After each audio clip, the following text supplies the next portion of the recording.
மத்தேயு 23:23. மாயக்காரராகிய வேத பாரகரே, பரிசேயரே, உங்களுக்கு ஐயோ, நீங்கள் ஒர்தலாமிலும் வெந்தயத்திலும் சீரகத்திலும் தசமபாகத்தை செலுத்தி நியாய பிரமாணத்தில் கற்பித்திருக்கிற விசேஷித்தவைகளாகிய நீதியையும் இரக்கத்தையும் விசுவாசத்தையும் விட்டு விட்டீர்கள். இவைகளையும் செய்ய வேண்டும், அவைகளையும் விடாதிருக்க வேண்டும். கரங்களை தட்ட மாட்டீங்களா?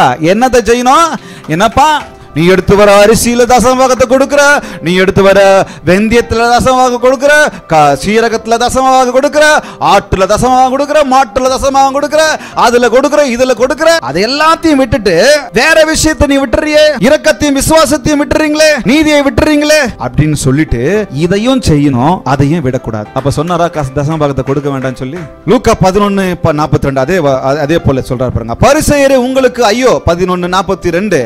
நீங்கள் ஒர்தலாம், மறிக்கொழுந்து முதலிய சகலவித பூண்டுகளிலும் தசமபாகம் கொடுத்து நியாயத்தையும் தேவ அன்பையும் விட்டு விடுகிறீர்கள். அதுல தசமபாகம், இதுல விட்டுறது. இதை செஞ்சுட்டா கர்த்தர் இதை கண்டுக்க மாட்டான்னு நீ நினைச்சுக்கிட்டு இருக்கிற. தசமபாகத்துல இவன் கரெக்டா இருக்கிறான்ப்பா, இப்ப அன்பை விட்டானா இவன் ஆண்டவர் கேட்க மாட்டாரு. அவர் எவ்வளவு அங்கலாய்ப்பா சொல்றாரு பாருங்க.